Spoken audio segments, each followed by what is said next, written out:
Yo, yo, yo, yo, yo. What's up, all you burners, stoners, and potheads out there? This is WeedMan 420 with the WeedMan 420 Chronicles. How all you vipers doing out there? Mrs. WeedMan, how you doing? Doing well. Yeah, you doing well? Mrs. WeedMan planted a lot of stuff this weekend, and it wasn't the kind of stuff we like to smoke, but she planted our garden this weekend. I got to say, how's your body feeling, Mrs. WeedMan? Ready to smoke up, to get loosened up? I'm super ready to smoke. I feel every inch of my body. I ache. She was digging and planting and digging and planting. So, but it's that time of the year. So, hey, all you vipers out there, this is the show I've been telling you about. We are super stoked to have some special guests on. I'm going to introduce them right now. We got our friend Wes in the house. And Wes, how you doing, brother? Hey, guys. Happy to be back. And we got two special guests that Wes introduced me to. I've been following them for some time now. They got some of the dopest ass genetics I've ever seen. I'd like to introduce Umami to the show and DVG. How you fellas doing? Not too bad. Can't complain. That's awesome. DVG, how you doing, brother? I'm well, man. Thank you. Nice. So we're going to all smoke, and we're all going to smoke our own strains. But before we get started, I'm going to ask DVG, you smoke weed because? I love it. Makes you feel good. It's interesting. I love that every time I open a different jar or whatever, it just takes me to a different place. I like the smell of each strain I come across. You know, it's just nice to smell more and then see the effects of each one. Nice. Umami, you smoke weed because? I like the flavor. I haven't gotten high since I was like 18. You know, I've been smoking for so long. So the only thing that's left is the flavor. And sometimes if the flavor's right, you know, the effect can kind of be there. I mean, people don't give the flavors enough credit. They really determine a lot about how it's going to interact with you. I never thought about that. So literally, because you've been smoking for so long, you don't really feel like a head high or anything? Not really. Well, it depends on the variety. Some stuff can, but I mean, I can smoke. I mean, if I really want to get high, I need to like hot dab THCA. Okay. Gotcha. Huh. If you look on Umami, all Umami's packs, it's flavor over everything. That's what it says on every single one. Gotcha. That's cool. Gotcha. Well, we're all gonna smoke. So let's. Wes, what are you smoking tonight? Well, because of who we had on, I got a tester from Umami. It's a 519. I'm not sure the actual lineage of it, but a favorite of a couple of my patients. And then I rolled up I call it brandy breath, but it's garlic breath crosses the brandy wine. It's one of my favorites too. Oh, very cool. Knocks me down. If you're slumping in about 30 minutes from now, we'll know why. Be like, Yeah, Wes, I go real quiet.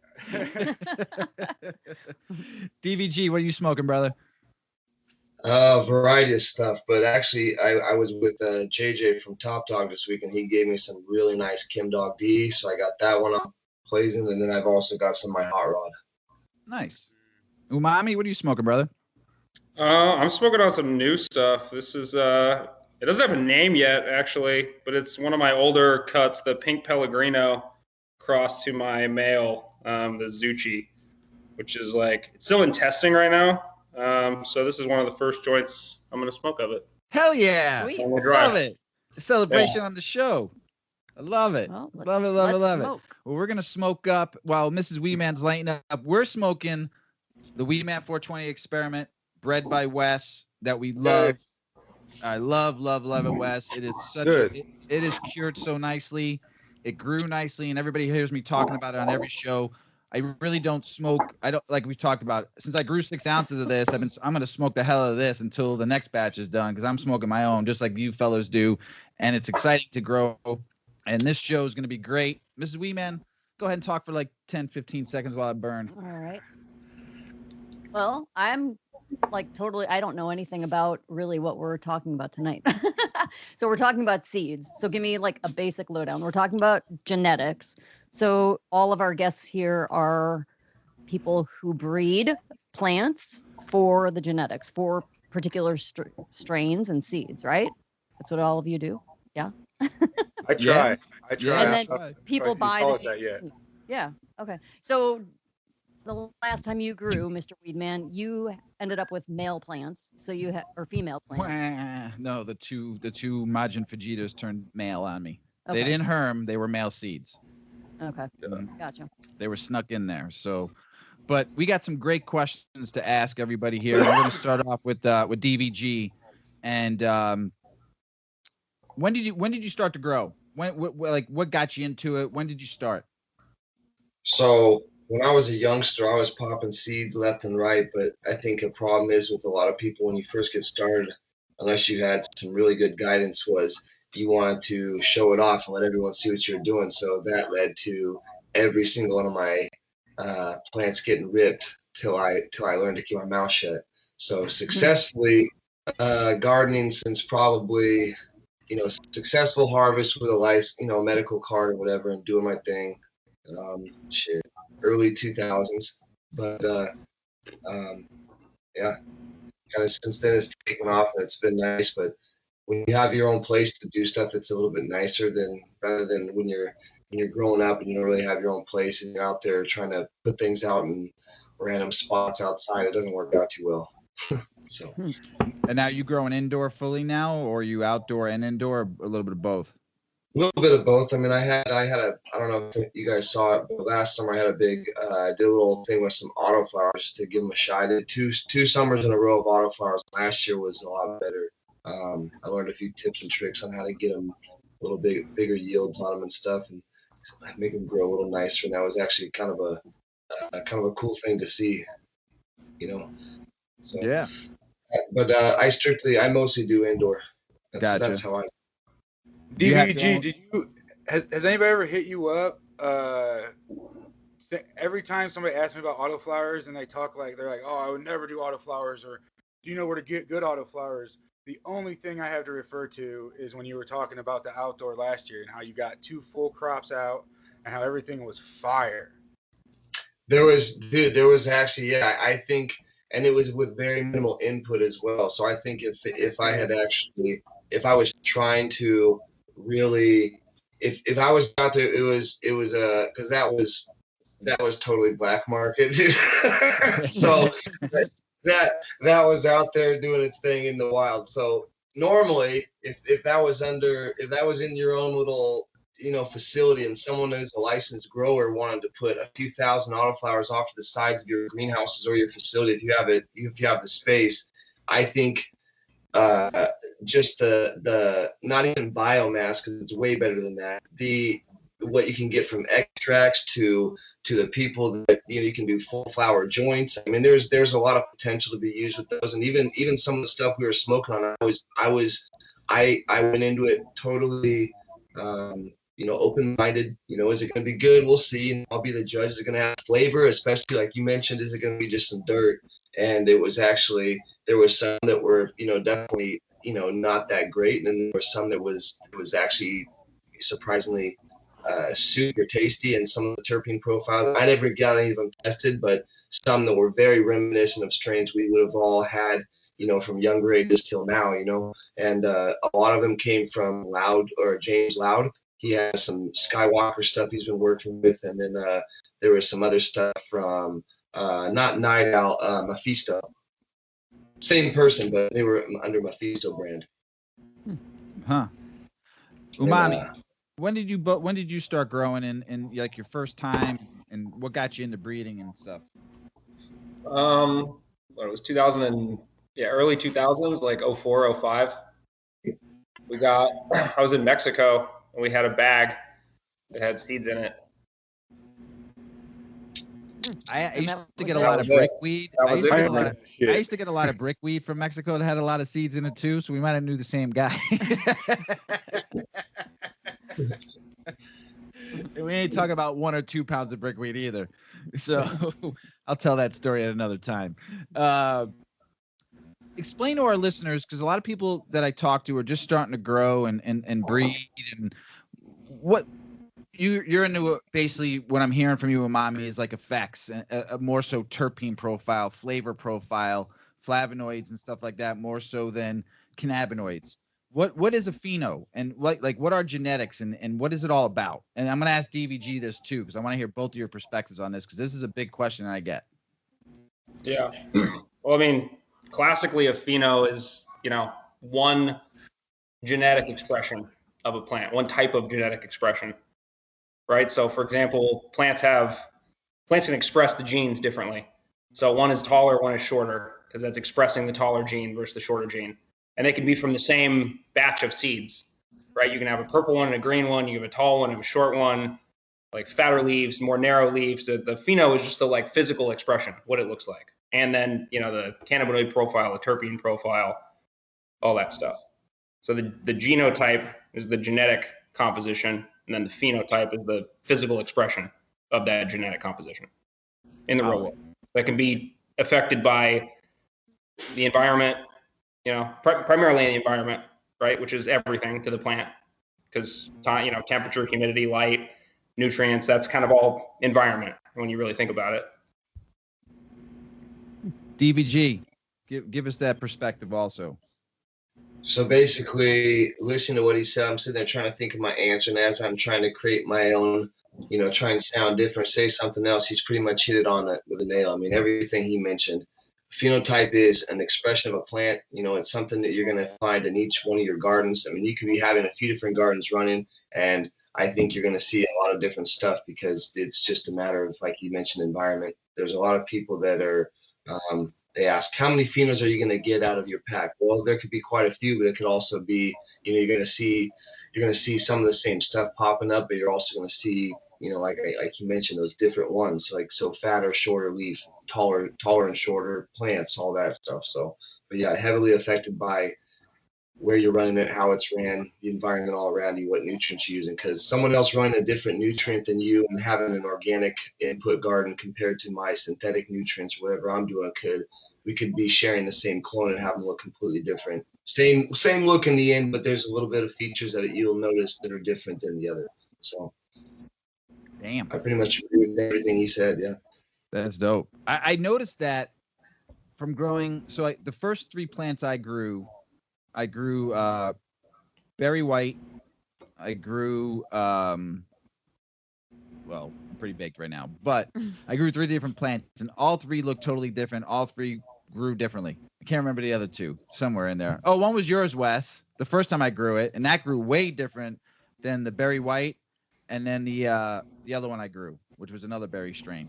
So, but all 3 plants look so different. Remember that, Mrs. WeedMan? Yeah, I mean, one totally. was stubby and fat. One was tall, looked like a Christmas tree. And this was my first grow in years. So, I mean, I didn't really research. I just said I could throw the seed in and do it, which was bam. I was totally fucking wrong on that. And so then it was like time to really read and and get into it. But all 3 plants look totally different. It was crazy. One was super green, one was more of a lighter green, and one was fucking looked like Santa Claus came to town and decorated my tree. So I mean, it was dope. So, but as I got better and learned, I met Wes, and Wes helped me out a lot when it came to equipment, lighting. What I really remember, Wes, when I did that pheno show and I talked to you and I used some of your notes that you told me about. So this is fucking interesting as hell. I love it. So, and that fucking WeedMan 420 experimental strain just fucking knocked me on my ass. Good. What advice? The secret terpene. Dude. What advice would you give a newbie grower, breeder? DVG, we'll start with you.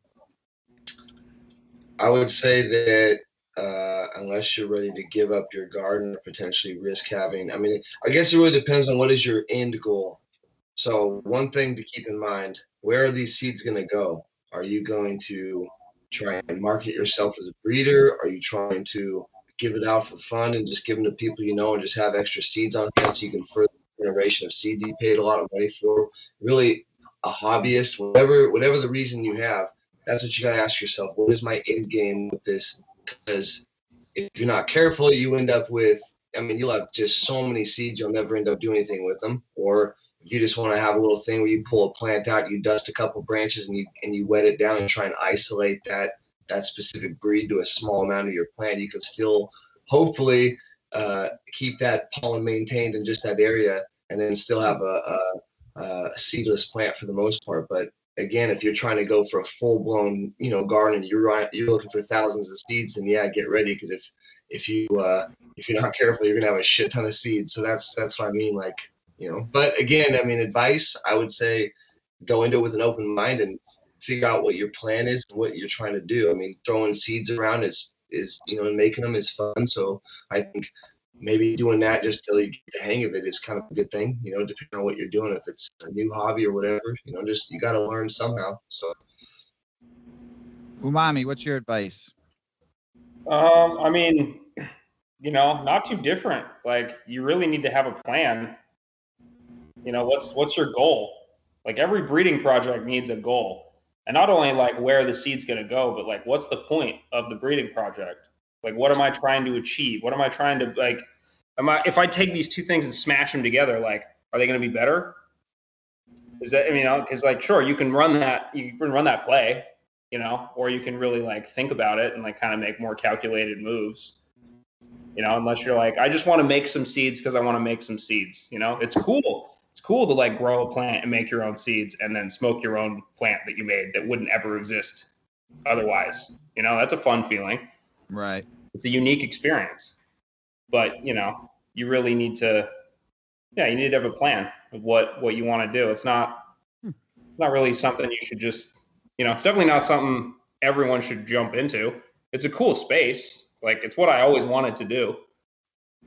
As soon as the first batch we ever made, it seeded out because we didn't know any better. I was like, oh, this is cool. So then we planted those seeds, and then, I got a couple books at the library. That was the question I was asking. I can get this about. flavor, I can cross it with this flavor. And I was making seeds since like 04, 05. Just always, trying to make something better. Yeah, and I never had a desire to make seeds. Since I started growing, I like growing other people's genetics because I know exactly what I'm getting. I know exactly where it's coming from, and I'm not fucking it up. I like growing other people's because I like to see the plant grow. When I got the last 2 males, I was so fucking pissed. So mad. So mad. Because you put that much time and effort into growing that flower, that's going to be my medicine, and I want that flower to be perfect. So I'm trusting in other people to make sure I'm getting good genetics, quality genetics. The price is going to be fair for the genetics I'm getting for the phenos I'm buying, and making sure that I see how you grew it. Now, I'm not going to probably have the same soil or same lighting or whatever, but at least it gives me the opportunity to see what the end game can look like. And I've seen some videos on dusting, and I've seen some videos on pollen and stuff like that. And to me, I'm fascinating watching that than personally learning how to do that. But I like to see, like, this is great advice for our listeners out there, just to say, hey, have a good goal, have an end game. If you're going to do it, go all in. If you're just going to do it to make 9,000 seeds, like Wes told me he had one time, I was like, 9,000, good Lordy, Yeah, bird feed, ran into. Yeah. It's great bird feed. But like, literally, it's worth, What makes a good cannabis seed, Umami? Like, what makes it like that, like the shit? For me, it just has to be a flavor that I've not ever tasted before. I'm like, there's so many times I've tried something and like found flavors in cannabis that you can't consume in the real world. Like, there's one variety that we found that smells and tastes like dryer sheets, like exactly like dryer sheets. So what's like, cool and, you kind of like, when you smell a dryer sheet, it smells good. You're kind of like, I wonder, like, it's that thing in your head that makes you want to jump off the cliff when you look at it. You're like, I know I'm not supposed to put it in my mouth, but I'm an adult. But I kind of, I don't know. But you get to experience that, like, for real. Well, Somebody wasn't filtering their dryer too good in the basement. What were you saying, Mrs. WeedMan? You have a strain you've bought a number of times that has a real like lemon pledge taste, or like a pine sol. You're gonna call me out on like, the strain, though I can't remember. But yeah, yes, I don't know. You like that linalool right there, and yeah, that's a prominent taste. Just yeah. DVG. What makes a good seed? I was actually confused on the question. I thought you were going to ask what makes a good seed, like the look of it. So I was like, oh, well, let's see here. No, and that's your take on it, brother. Answer that way. Like, okay, cool. That's totally opposite what he said, dude. I love it. Go. Okay, yeah.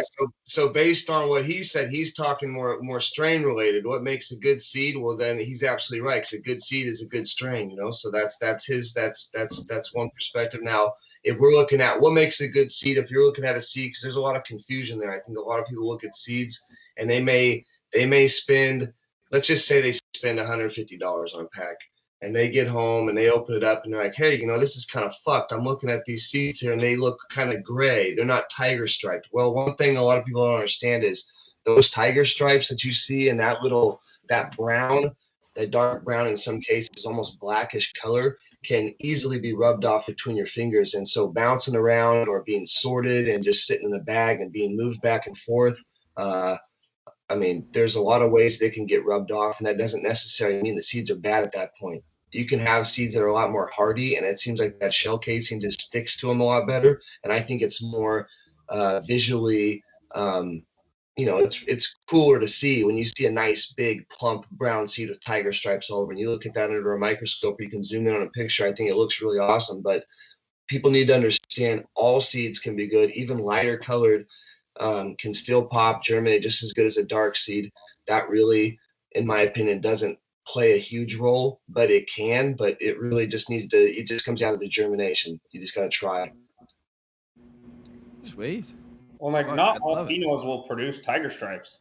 Like I have some mother plants that will never. I can take the seeds 100+ days in flower. They'll never make stripes. So that's another thing. More of just like a darker color, right? Just one shade. Yeah, but I mean, I've had some that are a little more pale, you know, like kind of have very faint stripes. Like, I mean, there's a lot of the diversity in just the look of the seed, depending on the variety. And it's almost always to do with the mother plant. I've never seen the male turn a mother plant to affect the seeds differently, but I've used different plants, different donors, different males to hit the same female, and the seeds always come out the same. I agree. Yeah, 100%. Sweet. There are hundreds of cannabis seed banks now, more so than ever before that I've seen. I mean, I get hit up all the time. How should growers avoid getting scammed when buying seeds? Like, what should they look for? Who can they trust? Who's reputable? I mean, I know the two of you are. That's why I wouldn't have you on the show if you aren't. Who? I mean, seriously though. I mean, look at it out there. I read all the rags. I'm on Reddit. I read everything. I mean, I read 150 articles a week. I'm on like chats just to learn. This whole premise of this show is me and Mrs. WeedMan learning, but also trying to help others learn and breaking the stigma of cannabis. That's what this show is, and also fighting for low-level cannabis crimes and those 40,000 prisoners. That's what we stand for on this show. So I just want your honest opinion on this, like DVG, who's reputable out there? Because I read a lot of shit, and I feel bad for people out there getting scammed. Okay, so as far as I'm concerned, I mean, I have quite a few people I work with, but what it really comes down to, just like where you go get your groceries. I mean, that sometimes comes down to different states, but let's pretend if we were all in the same state, you go to where you feel comfortable. You could walk into a Safeway, or it could be a Kroger's, or whatever place you go that you decide that, hey, this place has great reviews. They're nice to me. Every time I go in there, I've got a great customer service. I think more so than not, you need to do some research, because so many people are money hungry now, and there's so many fake sites out there that are scamming people, and so many people making claims to have genetics that they don't have yet because they're grabbing at that pre-sale shit. So you really need to go off of reputation. There's a lot of great people out there that have the exact genetics you're looking for. If you find them for super cheap, there's probably a reason why. You know what I mean? You got to go with your gut instinct. And if you get scammed, I feel bad for people that do, because no one deserves that. But you got to go with, I mean, you don't just buy anything blindly on the internet anymore. You can't send your money out to someone and just say, hey, he said he's going to send it. You know, you really need to have either a good relationship with the people, or at least see a lot of reviews. And Instagram is great for that. You see so many people that, will share openly. This is where I get it from. These people are great to me. They offer freebies. They've never taken longer than this, to send my stuff. It's always come discreet, what have you. There's so many great options. I think if you get scammed now, it's because you didn't even think for 5 minutes on where to get them from. So I don't want to necessarily shout out one bank individually, because I think I feel like I would hurt some people's feelings, but there's definitely some big banks out there. Some have to do with Greek gods. You just gotta look around and you'll figure it out. There's Yeah, the one thing we don't do is we try not to mention, even in the bad, we try not to mention the bad names. We just talk about it in general on the show, and I appreciate that because we don't want to hurt anybody's feelings or hurt anybody. Let people figure it out, but at least we're giving them the advice. Umami, what do you think, brother? I mean, I think it's real easy. Like it's super easy to get scammed, but it's also super easy to not get scammed. Because if it was me, I would look at a breeder whom I was interested in purchasing their seeds, right? They've got cool stuff. I'm going to follow and pay attention. Oh, they're doing a drop at so-and-so seed bank because they've tagged them, or it's in their bio, or like they somehow have like directly been like, I'm affiliated with these distributors, right? So then like it kind of takes the guesswork out of it because you know that like the breeder is directly working with these seed banks. So if these seed banks are like, hey, we have this and this in stock, they probably do. Because like I'm not going to tag some like half-ass seed bank who's just like, hey, we got some of your stuff. I'd be like, from where? From who? No, you didn't. Interesting. So like if you're going after some like old stuff or some like something at auction or like you got to be a little more careful and like find the like legit stuff. But like if you wanted the purple gelato right from DVG or whatever, he's doing a drop and he's like at so and so seed banks, like it's pretty easy, right? You just boom, there you go. He's already endorsed them. Huh. DVG, you did that show. I just saw you posted on your Instagram, that seed show, right? How was that? And the only reason why I'm mentioning this because we talked about it before we started recording, and I wanted to it interested me a lot because I saw the pictures. How was that whole, like being there doing that? It's the first time I've ever seen one live, I guess because COVID and stuff like that, but seen some pictures of that. What was the experience like? And what was the consumers there, the breeders there, maybe they were growers. What was it like, the experience? And Umami, if you ever did one too, I want to hear from you. But DVG, tell me about this because I was super interested. So up until up until the start of COVID, I've been doing shows for years now. I mean, High Times, Any Cans, Canacon, what have you, everything, Indo Expos. They're all great. I think some are ran a little bit better than others. But regardless, it's been kind of crazy with them not being around, not having the opportunity to get out there and do it. Now that people have, it's a little bit more open in some states. Now they're allowing it. This was a smaller venue. It was strictly for seed sales, so it wasn't some large event where 10,000 people are rushing in the doors of a High Times event and it's spread out over some large fairgrounds. This was literally a commercial warehouse building that was set up to where a handful of people were in there, set up just to sell seeds. They allowed a certain number of people to come in for a time block of like an hour and a half, and they got to shop around and they got to see everyone they needed to see, got a little snack in the back of the place, and then got to get out of there and go home happy with everything they were looking for. And there was no huge crowds to deal with, no people standing there talking to the breeder for an hour while you're sitting there waiting just to get a pack of seeds. That's become a huge problem at some of these shows. You want to give everybody a fair shot. Some people really look forward to speaking with you or just asking questions like we are now, and you end up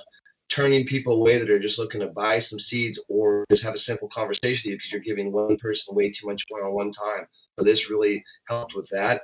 And I think for anyone that was worried about masks and everything, they made everybody wear masks coming in. So everyone was, doing their own thing. And it was cool.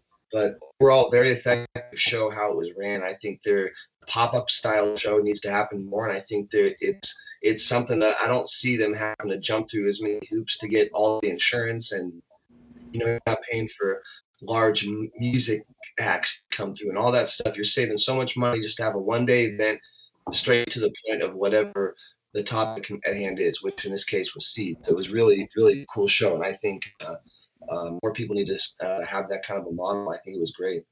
Sweet. Umami, any experiences like that, or good, bad, ugly, fun? Something you did, small, large? We've done a decent amount of shows. They're always like, they're so exhausting, man. Like, the one day farmers market vibe sounds a lot more fun. Yeah. We talked about that on one of the episodes. Canada wants to do farmers markets and stuff, which I thought was dope, like 1 or 2 day farmers markets, like small. So go ahead. Sorry. Yeah, that'd be ideal. But now, looks like things are opening up. There actually will be shows, so I'm sure we'll be out and about. Sweet. How do seeds get transported? Like in the mail, what's the safe way to get it? How should they be prepared to be sent to someone that's buying them? What should people look for when it's not just coming in a plastic baggie? Well, for me,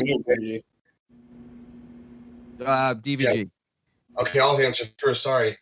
So for me anyway, I think as someone who was buying seeds for a long time before I even made them, I really got ticked off when I get somebody sending something that was so obviously, not packaged correctly, so they could be smashed or a postal worker, anybody could kind of feel what's going on in there.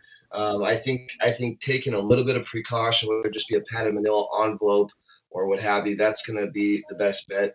Everyone does it differently.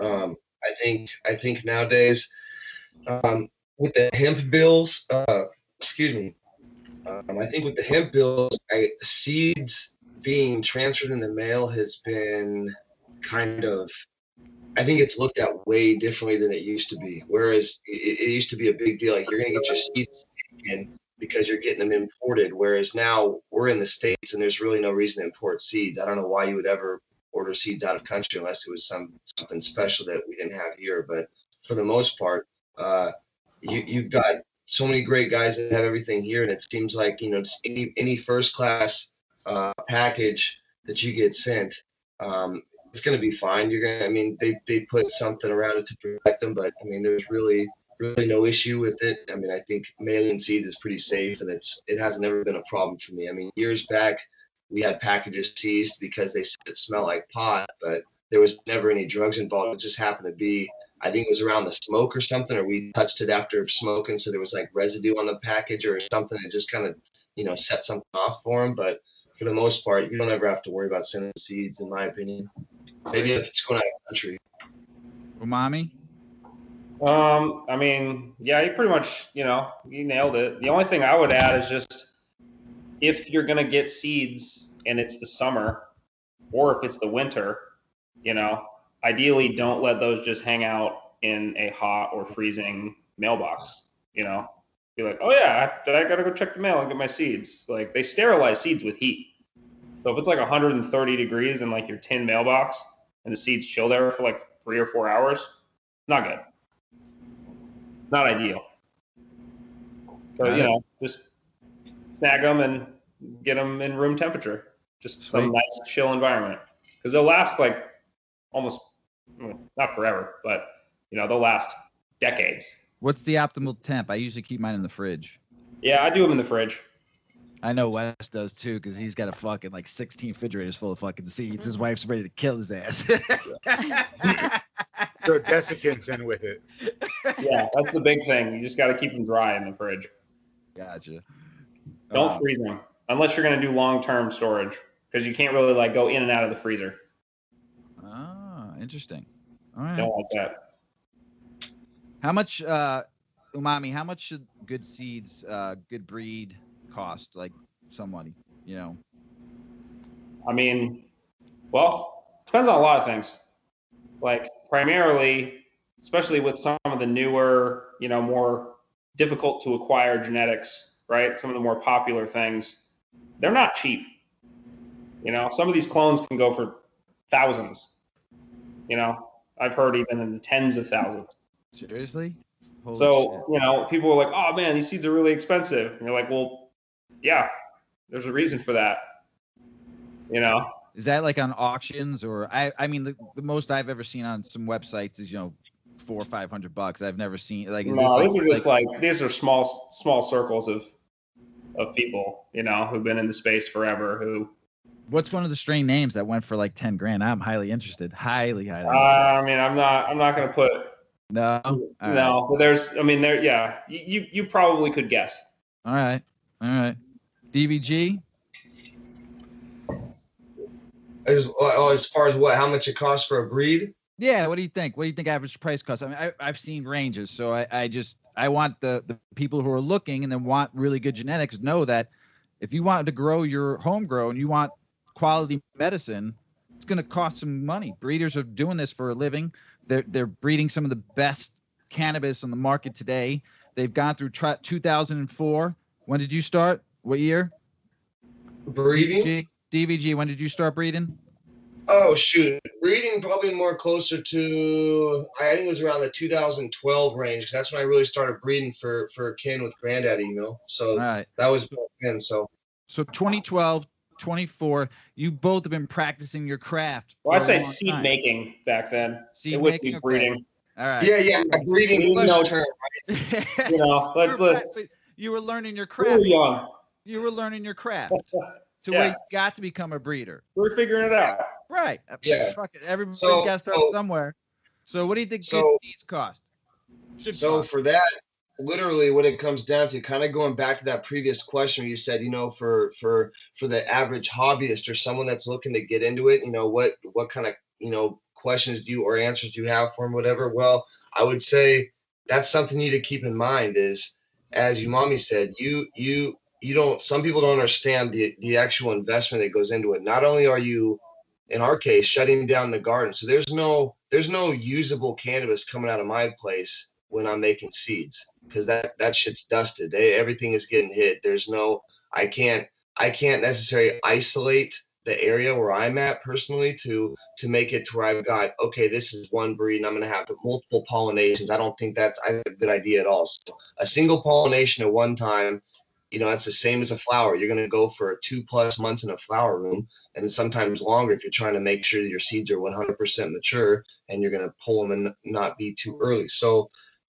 between buying, you know, investing in great genetics that are not necessarily acquirable to the average person, to shutting down a productive cannabis grow, to making seeds, which then, you know, is months of time while you're doing the mail and keeping that around to finishing it. It could take a long time. It could be a lot of money. But if we wanted to talk about how somebody could, you know, jump in the game and they say, hey, I want to make some seeds at home, they could go buy a tent. They could put a couple lights in there and they could have a pretty small micro grow and make themselves plenty of seeds to share with their friends. So that's what it comes down to. And I don't think they need to judge the price they're paying of seeds on how and where this person is making the seeds. They need to go off reputation of breeder, what he's producing, what does he have to offer, and then make that decision on, is it worth my money to spend with this guy, and what is his results? What have people said about his seeds? Does he have any does he have good feedback? You know, there's a lot that goes to it, but the average person could get into it for, you know, not a lot of money. You know, it really comes down to are you financially stable enough to shut down your grow and not have any cannabis come in for a while? Then sure, go make some seeds. But that would be a good way to judge, you know, what you're paying, because it's not free to make seeds, that's for sure. Those bills have to be paid.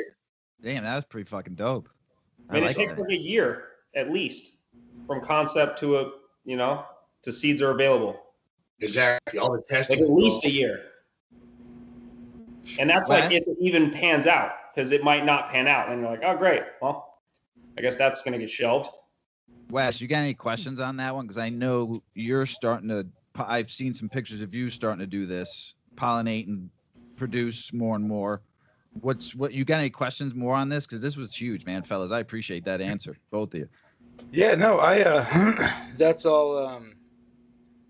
When you were talking about maturing the seeds out, I ran into that for the first time, where I ran something for like 12 weeks, and I was like, man, these seeds are so white. They're all so small. I ended up running it for 16 weeks and was finally getting like some viable seeds out of it. And it was like, I'm cutting these down.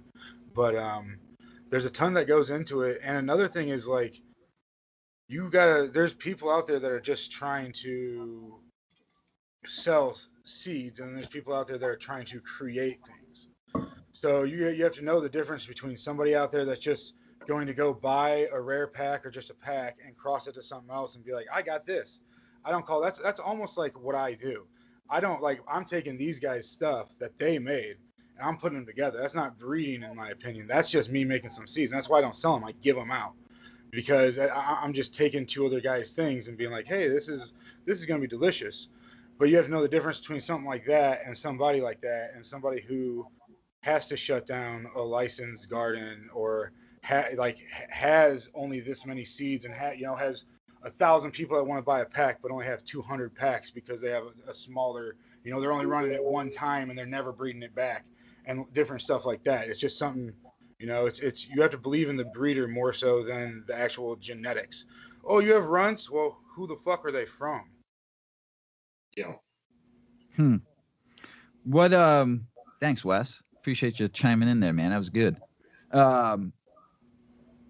What's the difference between growing for flower versus growing for seeds? Like, I heard you guys mention stuff through this talk, but like, give a direct answer, Umami.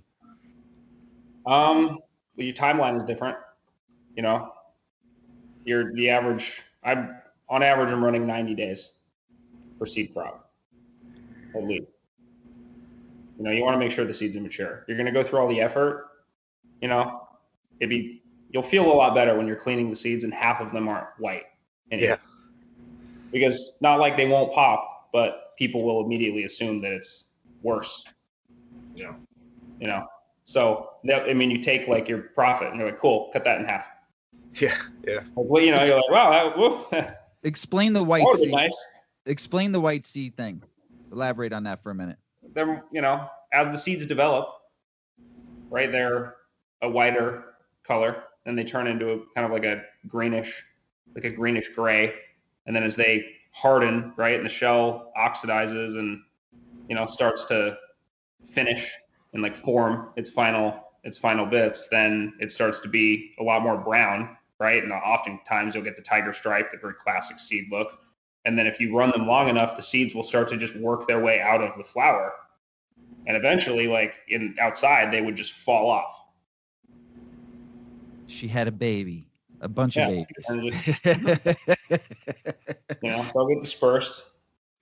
DVG, what do you think? I have personally, I went on vacation once, and I don't know what I did, but I completely screwed up my timeline. Came back, and I think I was a little too anxious, and I definitely cut a crop a little too early, and I suffered the consequences. A lot of seeds did not come out like they should have, and so it cost me dearly. So that's another reason right there. You got to know what you're doing, because if you don't, or if you just fuck up, and everyone makes mistakes, but it's whatever. It just goes to show that cost me. We're talking months of just all that saving, all that time, the wasted time I spent flowering. But overall, I think you want to just there's a certain time you hit the plants with, and then from there you want to just make sure you give yourself enough time to let them mature, and that's just it. I mean, the way he just described it is I've personally never done. I've seen it happen with some of my stuff where you can clearly see the seed pushing out, but and then you'll see some on the floor and stuff. But for the most part, I kind of start peeling back the calcs and I can start noticing. But I think it would actually serve me better if I took some advice from the guy right there and let him do their thing. And there's no need to rush nature. I mean, if you're taking the time to do it, it's kind of like cutting your plants early, even if you're just doing it for flower. Like you're sitting there like, oh, come on, like waiting at the finish line, let them do their thing, and they'll show you when they're ready. Yeah, that's what Wes told me. He said you'll know, because I was like, are they ready? He's like, you'll know. Just keep looking at them, and all of a sudden I knew. And I didn't rush. And as I keep on growing as a home grower, I grow enough for myself to where I don't have to rush anymore. I'm at that point where by my third grow, I grew with great genetics and was able to have a nice harvest. And I still was able to give some out. So I get that whole like where you can lose everything because you rushed it. Yeah. So sweet. And it's just sad. All your hard work. Yeah. Just like gone. Well, I'm still pissed off about the 2 males I fucking got, and I went. Was that a pack of feminized seeds? It was supposed to be. We were going to talk about that. I was so upset. You gotta totally clean your seed cleaner. I was fucking throwing Wes pictures, going, look at these bad boys, look at these babies, they're looking so good. He's like, damn, bro, look at those leaves. I put some time, love. Trust me. Males are beastie, bro. Like. Males sprout up, they're big, they look killer, and then you're like, of course it's a male. That's why I think break your heart. That's kind of how you can tell they're males, honestly. Like say that one more time for my listeners, because I'm right now I'm like in 3-week veg Well, right now. not always, but if you pop a whole bunch of seeds and you have a bunch of front runners that are killing it, like like average, they're males. You know, more times than not, because they do their thing a lot quicker than the females do. Right? They got to be big. They got to drop pollen. And they got to drop pollen early. That's the other thing. Like people, you know, pollination, your window is not super wide.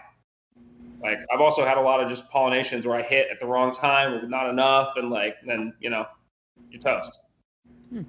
It's like it's you know you gotta be meticulous. Like I'm saying, you gotta be real planned and organized. You're like, cool, June 12th is this day that's happening, and like you can't be like, oh yeah, I'm just like whatever.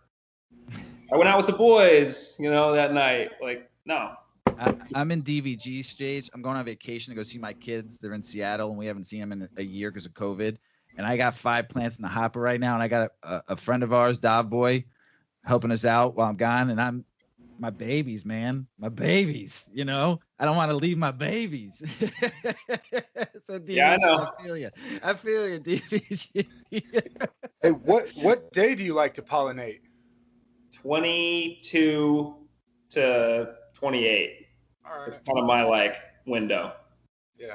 And I try to get them hard for like just that little bit. You know, if I leave the male in too long, then I'll still end up getting whites because you just get later and later pollination rate. So I'd rather just have like that batch. Yeah. That all finishes out super hard. Yeah. And then the other trick that I do is like, you know, sometimes you can get away with not going for 90 days. If you just snap buds off like the midsection at, you know, day 75 or whatever, and then like even just the fresh buds kind of just like work them, and the seeds will just pop out. Then you can look and you get a pretty good idea of the percentage for the whole plant. And if it's like, you know, 50 of them are perfect and like 2 are white, then you're kind of, you know, you can be a little more confident in pulling that a little earlier if, you know, need be. DVG, got anything to add to that? I totally got sidetracked. I was just listening to him talk and totally forgot what you asked him though. Well, Wes asked him a side question, and you're just as baked as I am, so I love it because I was just zoning out listening. So I was up at 3 a.m. this morning flying into Seattle, dude. It was fucking rough. I appreciate you being on the show, coming in at 3 a.m. Yeah. Wes, what was the question you asked? The side question? Your favorite days to pollinate. Oh, that's right. Sorry. So basically the same thing, week 3, week 4, but I think sometimes it's strain dependent because you're basically looking for that. You don't want to do it too early, but you don't want to do it too late because you'll run into that issue we talked about. So if you're looking for that perfect pollination right around that week 3, week 4, usually, but you want that, what I call that golf ball, that little puff ball of just straight white hairs popping everywhere, kind of before it starts to turn into a cola and start to connect it all. That you just see the little, at each node, it's just getting really puffy white hairs and getting, you know, filled out with its calyx and everything. That's when it's time to hit it. So some people do it different. Some people do the paintbrush. Some people introduce a male and let it do its thing and walk around like a Catholic priest shaking pollen everywhere. I mean, I've done it both ways, and I think it's effective either way. Pollen is going to make its way into those things, and they're gonna thank you. So they walk around going, "May the power of Christ compel you." Just May the power of Christ compel you. Shake that pollen. That's how I like to do it.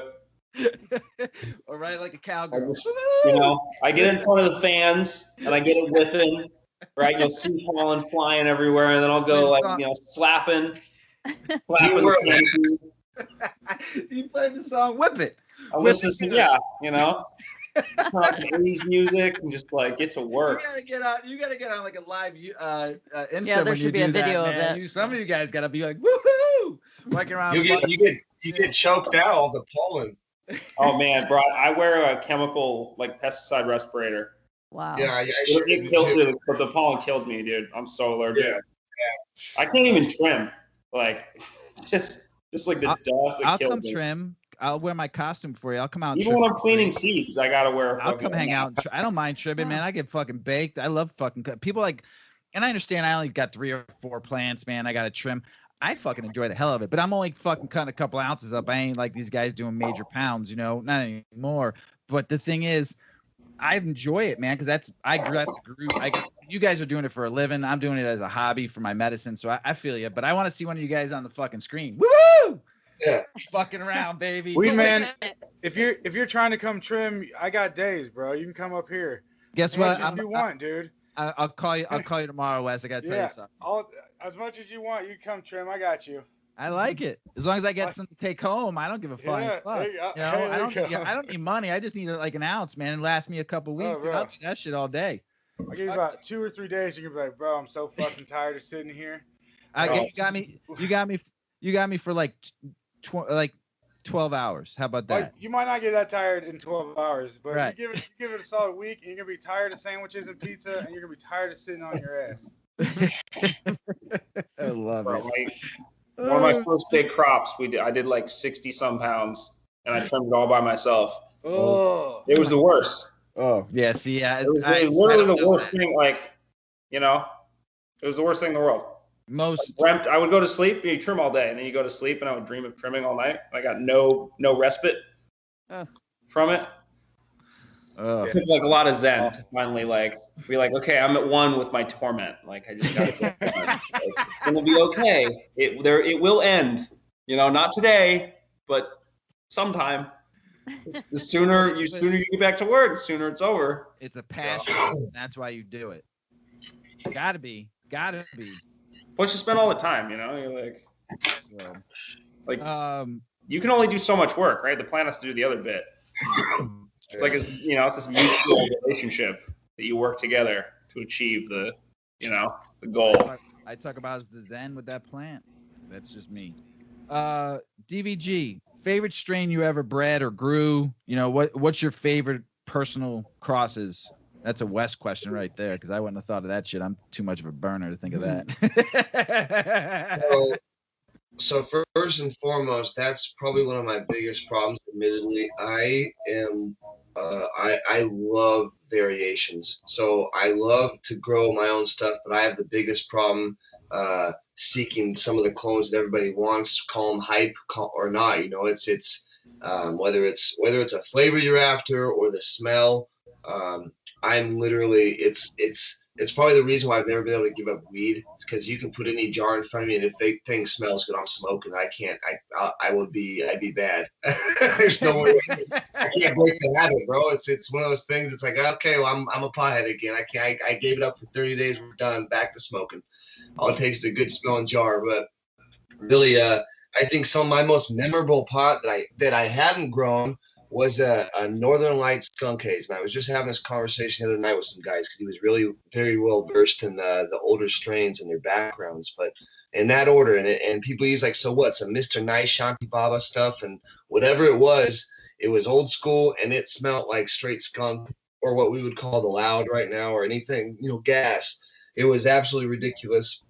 You couldn't contain the smell, and that kind of stuff it seems like that's what everyone wants now. I mean, everyone wants fruity purple stuff named after the pastry aisle, but people really true smokers, we all still want that nasty stuff that reminds us of going to high school and getting caught. Give me that dirty. I want that dirty skunk, baby. That's the nastiest smelling shit you got. Yes, give it. I don't give a fuck about hiding it. I was in fucking Croatia, and my wife and I were on vacation. Where were we? Dubrovnik. And I'm fucking walking from this cliff that you got to watch the sun come down, and I had to be about 100 yards away. And Mrs. WeedMan turned to me and she goes, "You smell that?" I said, "Fuck yeah, I smell that shit.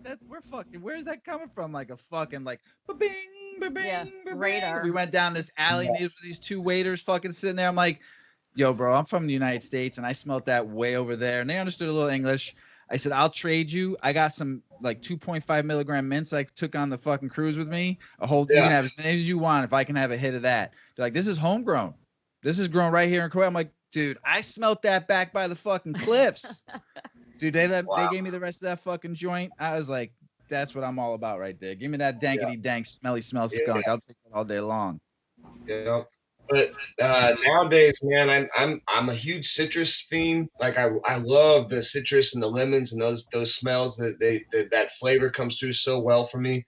But I'm very much in love with the new stuff I've been doing. So like my purple gelato line has been very successful. I've really been that's one of the strains I was able to license out. So that's got, we've got it down in Sacramento, we've got it in Oklahoma, we've got it here in Washington State, and hopefully in a few other spots soon. But for now, it's been pretty popular, and I like the flavor of it. I like the smell of it.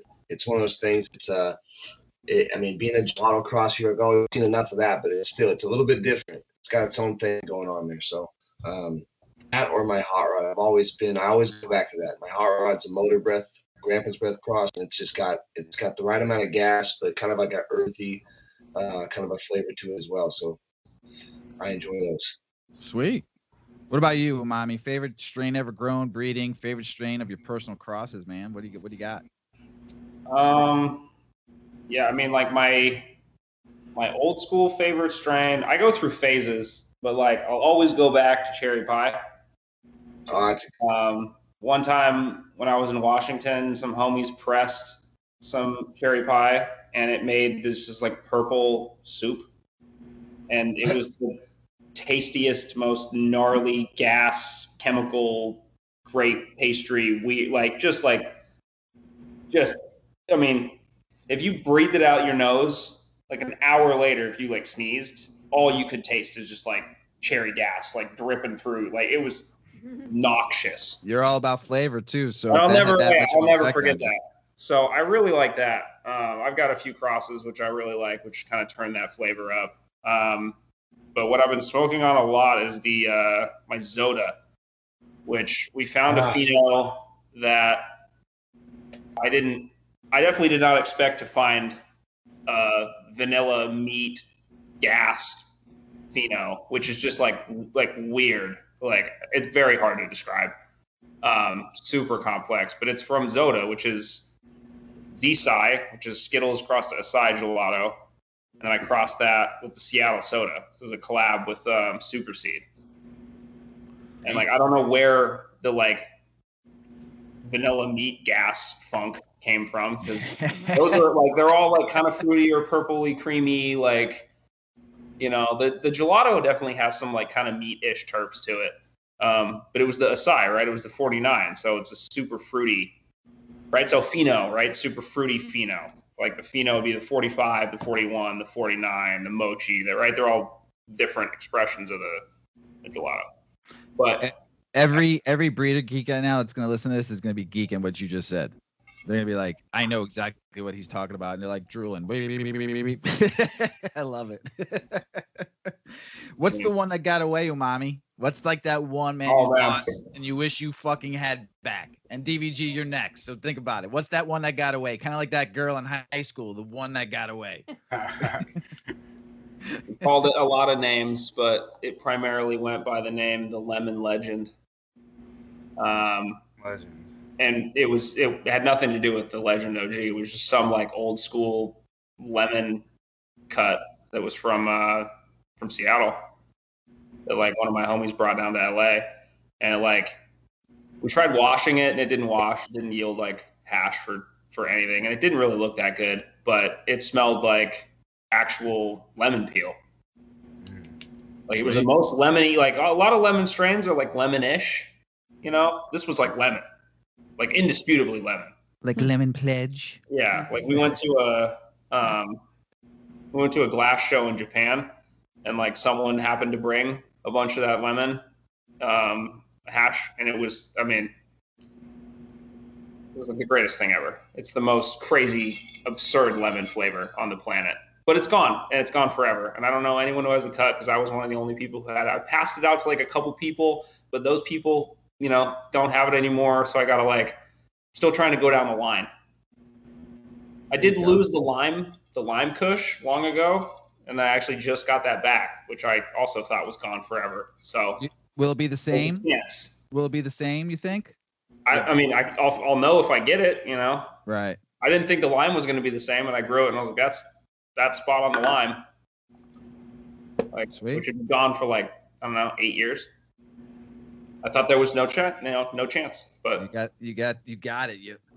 I found it. It found her way back to me. So maybe the lemon will one day find her way back. The hunt begins. I can only hope. You should do anyone out there, if you have the lemon that got passed around from a couple people in Petaluma area. Oh, I know a lot about Petaluma. I've been there many times. I love that city. Yeah, that's a great little town. That's a little hidden gem way up in the north on the 101, baby. There's a great little casino there. It's not open anymore, but there was the 101 casino at one time. Oh my gosh, the best pot stickers you'll ever eat comes from the 101 casino, ever. Well, that was also at like 2:00 in the morning. Don't matter. You're baked out of your mind. You get homemade pot stickers, man. You're fucking eating them. You eat 15 of them at once and be happy. They were good. Sleeping well. So anybody been Petaluma, man, reach out to my guy Umami if you got that lemon. DVG. You're not the one that got away anymore. You got the ring. You're good now. But what's the one that? I'm not going nowhere. I'm locked down now. But congrats, brother. Congrats. Yeah, no. So I had a couple strains, man. There was one that, like, I worked with a guy in Seattle that's actually passed away now, but he had done some huge pheno hunts out of seeds that I was rep before I even started breeding for Dungeonsville. I don't know if anyone knows this, but I was selling seeds for Sin City, like kind of part time after getting out of away from kin and just starting out with Dungeonsville. I was helping the boys over at Sin City get their seeds up here in Washington State into the different medical places and different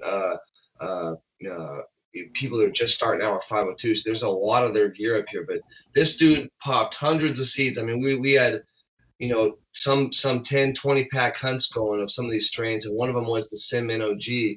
And this Cinnamon OG was, it made Gorilla Glue smell like it was more amplified. It was just, it wasn't skunk and it wasn't like an OG dominant smell at all. It was just what I would describe as just a very, very strong, dank, just a funk. There's something, again, something if you drove around with you couldn't have it on your person and not have everybody staring at you like, what the fuck, bro? I love that. Like bad odor or like something's going on over there and your pot reeks, bro. So it was just one of those things. And I gave it to just like your mommy said, you trust people with cuts and certain things, you try and hold it down. And this is why sometimes holding on to these elites is a problem, because we want to pass it out and make sure that we can get it back at any time.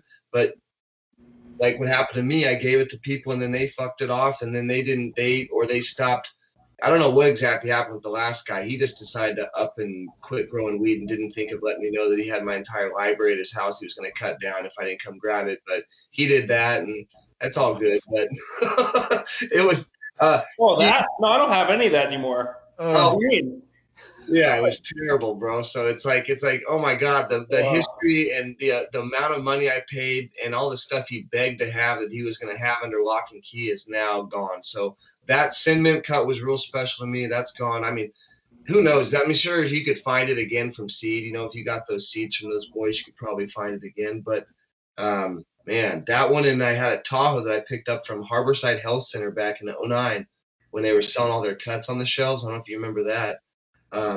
But I picked up a Tahoe that didn't, again, labeled Tahoe OG, didn't smell anything like OG. This shit was rotten meat all the way. Like just, yeah, such a stinky strain. And that, I think it was from Swerve. It could have been one of his, like a Tahoe G times whatever, they did to make their Tahoe G seeds that he did. But, whatever it was, oh my goodness. And I still have a buddy that has that. He's been a real prick and he's been reluctant to let me come over and get it back. So we'll see what happens.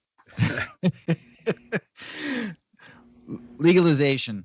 And we fight for this a lot on this show. We talk a lot about it. We knock the federal government down a lot. We've told the history of cannabis many times in this show. How you guys are feeling about legalization in your states, in this country, around the world? Are you liking what you're seeing? You're not liking what you're seeing? I mean, I got my opinion. A lot of people have heard it. What's your guys' opinion, DVG? Man, okay, so for the longest time, I think every single one of us, anyone who's ever smoked weed or has watched a movie where it's pro marijuana, whatever, we've all been like, yo, this is the day they legalize weed. It's gonna be so awesome, right? Yeah, we'll all be able to buy weed. It's gonna be so cool. Well, What the fuck, man? If you want weed, you can call your my old neighbor friend, and whatever. We just get weed whenever. We didn't need them to open a store or give us permission to smoke something that we wanted. You know what I mean? So it's kind of like the rebel part of me is like, that's fucking stupid, But at the same time, with progression and everything, with medical and with legalization, or excuse me, well, I guess legalization, it's a little bit different, but didn't decriminalize it. But anyway, they where I'm at up in Washington State anyway, you cannot smell the product. You cannot do anything but maybe look at it. And some people still sell in sealed Mylar bags, and you can't even see the product. So you really have no idea what you're getting. You'd have to have either bought the farm before or know what you're about to pay, anywhere from, on the cheaper side, $20 all the way up to $70 an eighth. But you can't smell anything. They don't have jars you can open up and let you smell like they used to in medical days. So I think that sucks. But some places like Colorado, I was just there, and I think because of COVID, I didn't go into a place this time, but I think because of COVID, you can't do that. But normally they let you still smell jars and whatever. So some places, I think legalization is a good thing. But on the bad side of stuff, there was a lot of a lot of promises made that didn't come through. A lot of people were expecting to have an opportunity to jump into it and not have to pay $1 million to get involved. And it's really become a monopoly. I think a lot of people with the suit and ties and folks that really had no interest in cannabis whatsoever got involved because they're like, hey, I've got money, and fuck, these kids want I can set up a big grow. I'll make a ton of money. I'll be a millionaire. And they find out the hard way that's not as easy as they think. But, there's I think it has its ups and downs, but there's a lot of good things with it. I think a lot of good people that have good hearts have gotten into it, and they produce some killer product, and that's awesome. But then there's a lot of greed behind it, majorly. So I'm for it, but just because I just want to be with the times, man. I want to be able to have my garden and be able to do it right. And if I need to have a license to grow as much as I can, then whatever. I guess I got to jump on board. Yeah, I don't know. I wish I had YouTube. I was throwing the fist punches though for a second when you were talking. I was fucking all fired up because I talk about this shit. Because I read probably almost every show. I read what the states are doing in business. I just read Michigan's last week. What Illinois did, what they're predicted to do, what the industry is predicted to do as a whole. $92 billion in this year. They're predicting the whole industry to do. And Umami, you're next on this, so I'm giving you just a little bit more time to think while I get on my soapbox for a second. I fight all the time about this on this show because there's enough money for everybody to make money at this. And the way I look at it, I see the corporate companies coming in, and yes, they're helping with legalization because they got the money to go to the courts and do what they got to do. But I still fight for the people that started this industry that were getting fucked for years. I was in the fucking 90s for a long time. I was there doing my shit, and it ain't fucking right. And I just said an article last week about Ryan Sandberg from the Cubs. I didn't make fun of him as a baseball player because he was a great baseball player.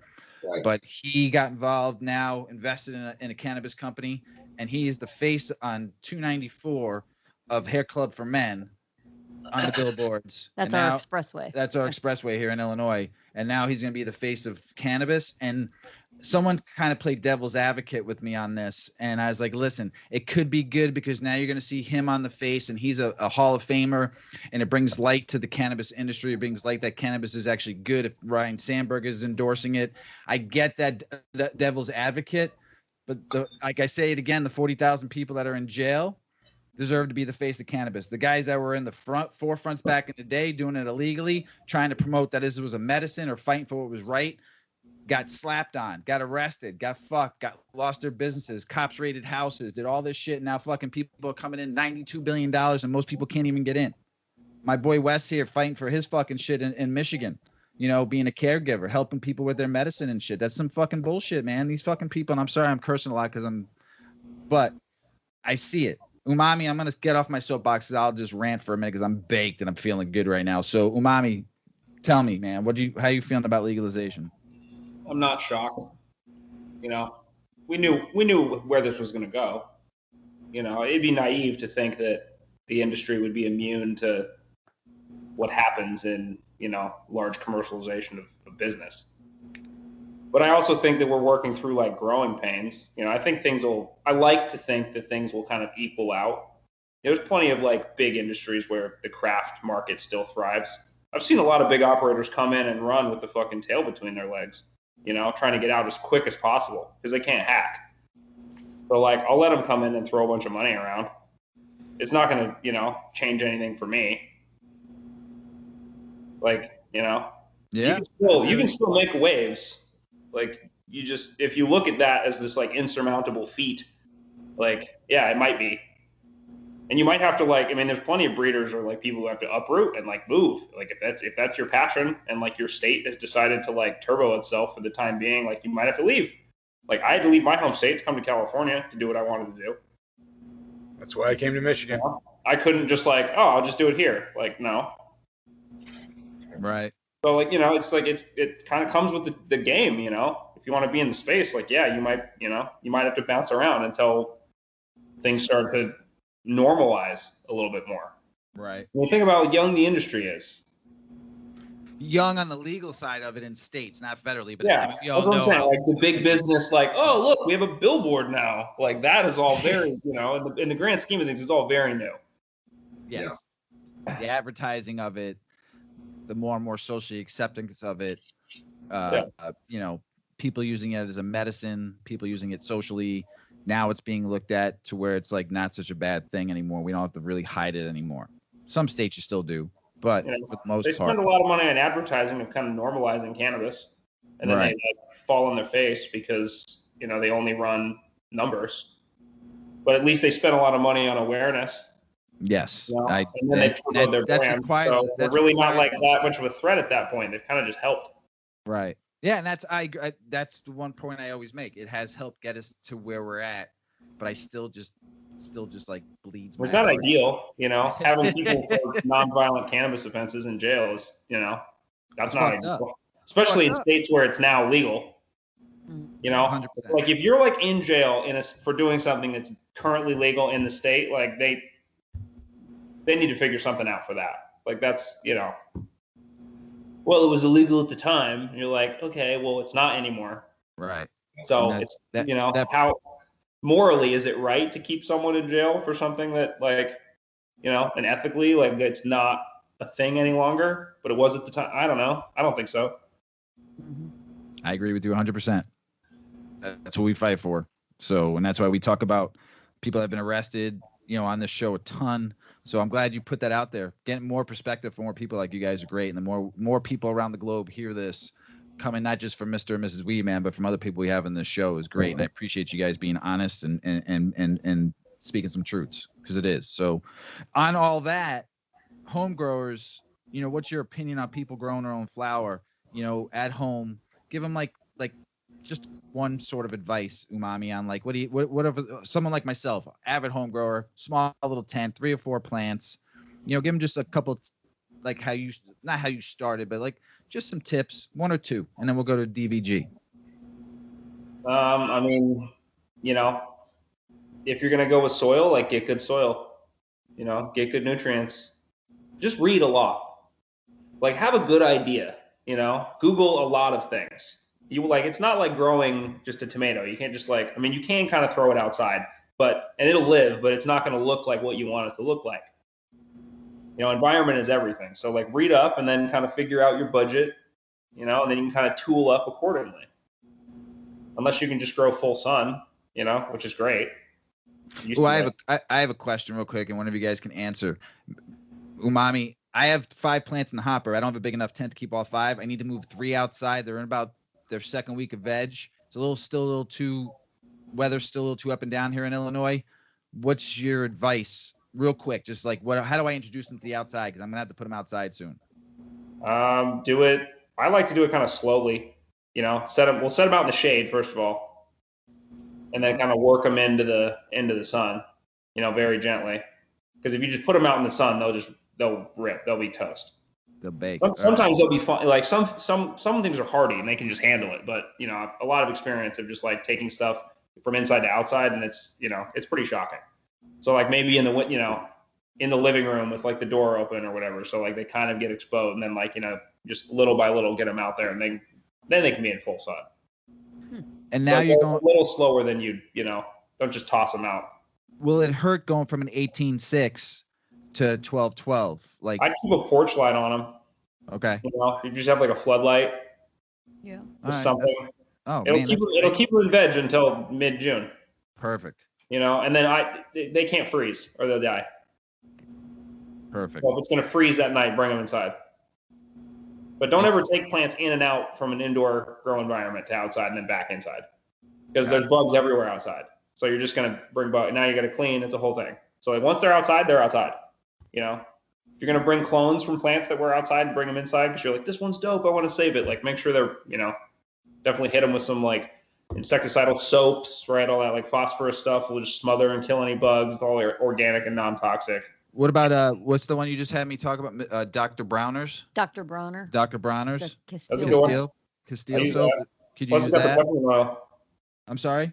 Said plus it has the peppermint oil. Mm-hmm. Perfect. Okay. That's a good one.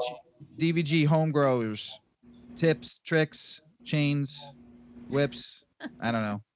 I think a lot of people get caught up. While I agree with you need to read 100%, you need to find a good source and stick to it. Read a whole book on like one good author that has a good review on the bottom.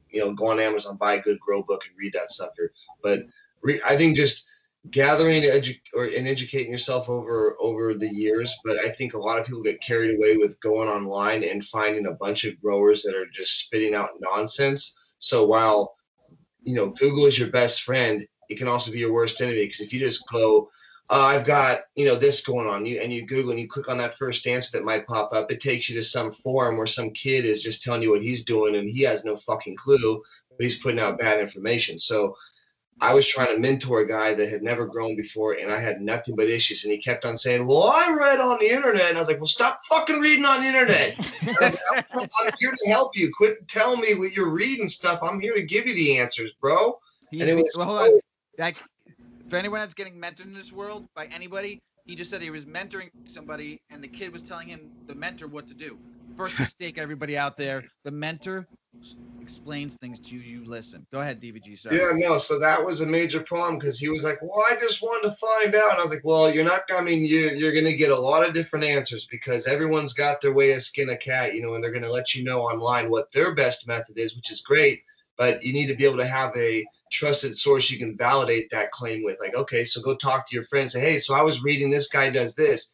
He says he sprays his plants down with this. Well, that was cool back in the, way long ago, before we knew that that's probably the worst thing you'd ever want to introduce into your garden. And oh, by the way, it might give you cancer. And oh, it stays in your cannabis even after you dry it and cure it, whatever. So there's certain stuff you want to stay away from. And that's why having a valuable tool in front of you, which is a good grow book, that has some up-to-date knowledge, and also I think also getting online. I mean, Instagram has been one of the most valuable tools that people can have, because it's free information. There's a lot of great growers that give out free advice constantly and tell you exactly what they're doing, what recipes they're running, and you can see from a successful grow that they're showing, unless they're full of shit, that they clearly have an idea of what they're doing. And if they are giving you this advice, you could probably take that and at least start to build your plan off of that, and then really hands-on. You need to understand that you might not grow the best cannabis your first time. Hell, it might even be your second, third, fourth,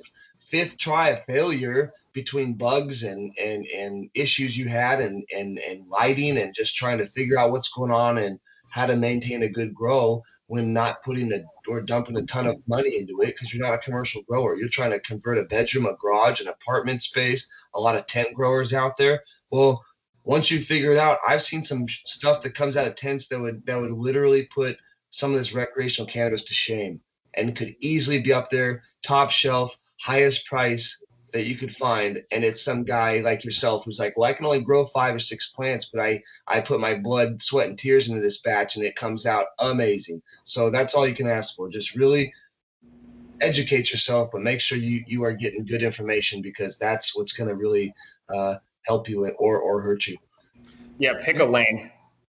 Mrs. WeedMan will agree with you on me putting my blood, sweat, and tears, because she calls them my kids. The first time one time my kids called and they were like, "Where's Pops?" They call me Pops, and she goes, "He's downstairs with his new kids." And the kids just laugh. Yeah, they Yeah, just no, laugh. absolutely.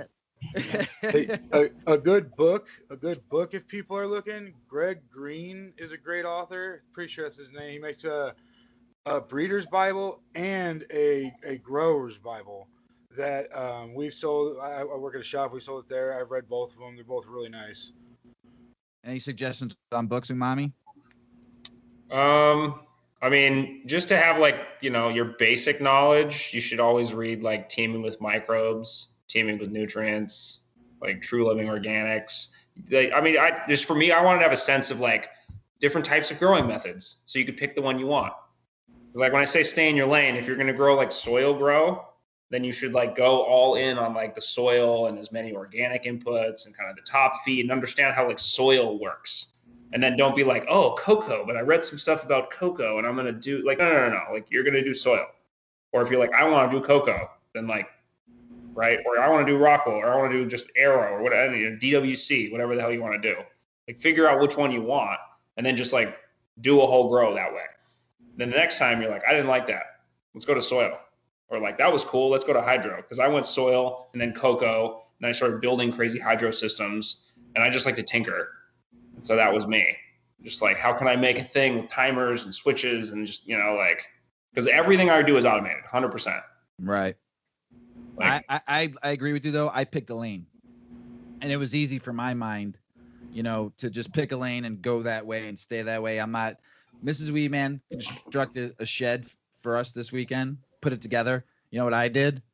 I raked all the fucking leaves and shit around the garden bed because I can't fucking put anything together. So she reads the instructions. I don't. So she put it together.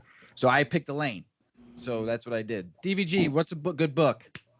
You know what? A classic one. I bet you, Mommy, has seen this. Mel Frank's. What's it called? I had to look it up so I say it right. The Marijuana Grower's Guide Deluxe Edition. It was a classic book. It's been around for a long time, but he has some solid information there, and especially for someone who's a beginning gardener or someone just wants to, get some solid information from someone who was doing it. I mean, I think that was a great source, but obviously getting into stuff where you're talking about you're building your soils and doing things like that, that can really benefit you. But I think some people are looking for not necessarily the lazy man's way out, but just an easy hey, look, I don't want all this stuff that's going to cloud me. I just want to get into it.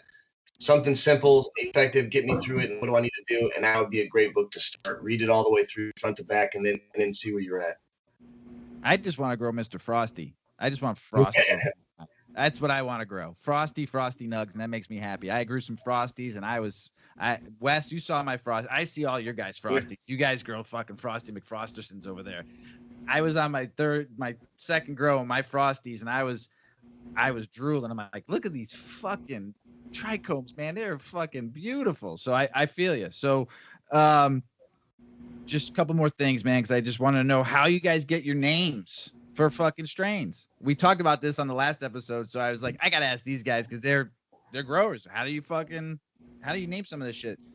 DVG.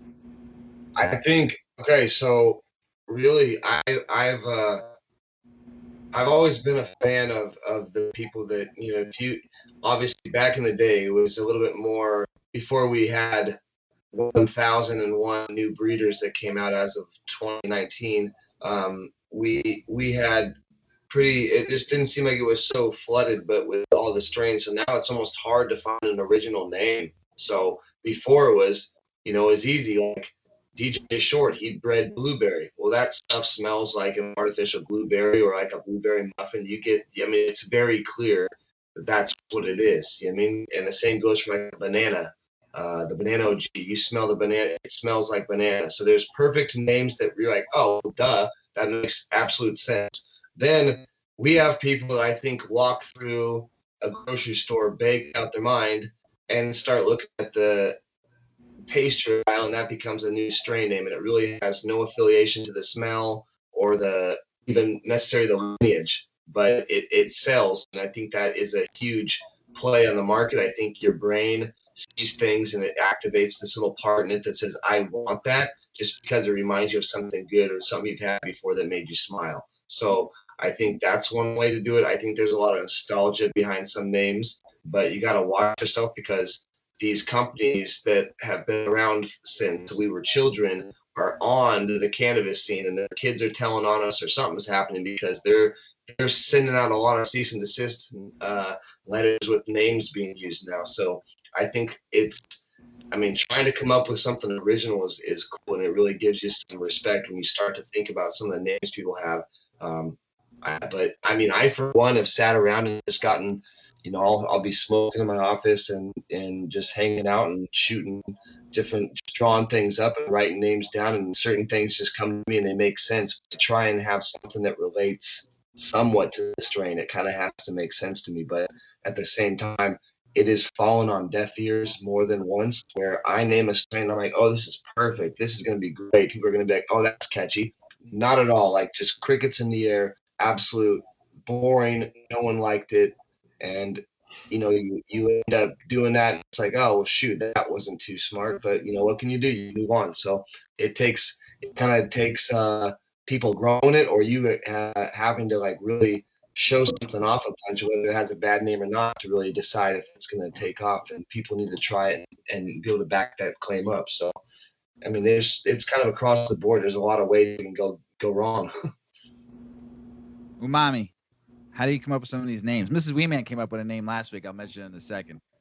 How do you come up with names? Like, sometimes it's easy, like sometimes real early on, and then others I come up with the day before they drop, or like 2 days before I'm going to do the drop. When you're just like, okay, you have to come up with a name. You try to keep it original. I don't hate the fact that there's so many other people in the space and there's so many other names that are taken. Like, it's not so easy anymore to just name it after a fucking pastry, right? Which, like, I've done, but those ones actually smell a lot like the pastry.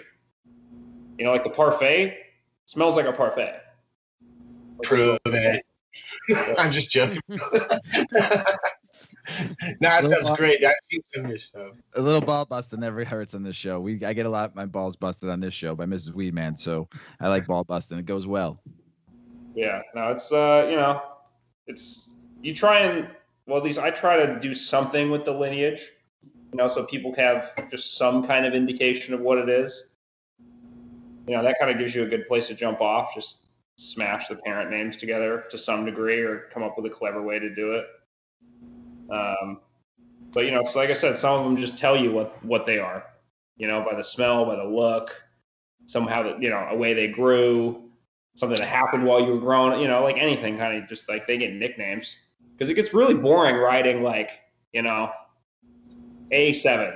A12, A48, B7, you're just like, they don't have like as much character at that point. You sunk my battleship, Mommy, on that fucking for one. me, early on, they start like the ones that I like, I'll start like nicknaming, and then that'll kind of go off. But what was the favorite one you ever named? What's the name of the strain? What's the I one like that was Rainbow Sugar a lot? That was the strain. I thought that was hilarious. Which one? Rainbow Sugar. I like that's a cool name. That's a great name. Which I pitched that to a friend of mine, and he said it was a terrible name. I like it. And I was like, well, I'm still gonna use it, bro. So I think it's fun. I like it. Skittles Cross, right? Yeah. Yeah, that's Wes. That's the 519. Oh yeah. Yeah. Oh shit. What was it again? I'm gonna write it down. So that's the fizz, right? Which is that pheno of cherry flambe, which is a cherry pie cross to the Zucchi. Which Skittle Biscotti Froyo. Damn. DVG. Go ahead, Wes. I have to say Z Biscotti Froyo now. The pheno I have of that, like, beast out. It's one of the first ones where I had like multiple people be like, "What the fuck is this?" And I was like, "Bro, it's called 519. I don't know what the fuck to tell you." Like, that's what I got. I called it U519 forever. And then I was like, it's 519. It's a seed I got. I don't know the lineage of it now. I don't know what to tell you. That's what it is. That's And what it so is. I'm super excited about that. Wes has got a big old smile. Yeah. DVG, what was the strain name that was the pow, the wow, the bang? Man, so the best name strain? Oh, well, personally, I thought Palpatine was great, but I cannot use that name anymore because I know Disney or Star Wars. Someone around the corner is gonna catch wind of that. I'm gonna get heat. But it's Death Star with Grandpa's breath. So Palpatine is that cloaked fucking. That's a good name for that cross, though. Yeah, I mean it makes sense. It makes perfect sense. Yeah. So if you're a Star Wars fan, it obviously you're like, oh, kick ass. I love that. Senator Palpatine, that's dope. And then obviously he's just a dark character on the Death Star. It made absolute sense. So, but again, it's one of those things like it sounds good to me and people it's become popular, but I know for a fact that one needs to be put under the table, and I'll pretend I never used that name. Hopefully no one from Disney's listening now. So well, I got Darth Vader tattooed on my whole forearm. So we can come up with something with that. I'd be excited. So yeah, man. Even if we called it like the Dark Side Kush or something, because I'm a Kush fan, so I don't care. I go to the dark side all the time. So like I am right now. No one Disney probably trademarked the word dark side. Yeah, no, not at all. One thing I will say on top of that though is worst name I came up with. It's been one of my better strains with the worst name, that Grandpa's breath. I fucking hate that name. I fucking hate it. But you know what? It made sense at the time, and I was like, this is gonna be cool. It ended up being one of my better ones and the better lines I did, but realistically, that looking back on, I'm like, that could have been so many other things and been so much better. Because I mean, the average person's looking through the menu, they're like, okay, so we've got the Zucchi, we've got some Skittles, we got Grandpa's breath. Yeah, okay. Skipping that one and moving on to the figure stuff. Okay, great. It's that simple. I mean, and I guess when I was thinking about it, I was like, oh yeah, no, it's totally makes sense because with the GDP and the cookies and no, not at all. So yeah, we get way too into it, and then it doesn't like these other. No one gets it. You're sitting. It's so clever. You're like, oh my god, it's such a fucking killer name, and because of all these reasons. And then like the average person is like, you can't even explain it to them. It looks crazy. Welcome to the what craft. and the who and the who had the cut from where? What? Like, how does any of this relate? And you're like, it's so important. Why are we not like? Yeah. But I guess it just comes down to what the people, they smoke it, they like it, it gets some good following, then you did something. So regardless of a name, sometimes it just comes down to, is it good or not? So welcome to the craft beer industry. When I started, I worked for the craft beer industry for 10 years. When I started, there was 1,200, 1,300 breweries. By the time I left, there was 8,700, and people couldn't find names anymore, and it got bad. I mean, like people were going after people's names, and so I could see it getting a little worse before it gets better. So hopefully, do you guys trademark names or shit like that, so someone else can't use them, or it's just kind of like a loyalty thing, like don't fuck with my name, kind of thing. In unrelated industries, I've poured money into holding trademarks, and unless you're like a megacorp, you just can't sustain throwing money at that. Right. Especially because, like, how do you do a C&D for some guy in his garage?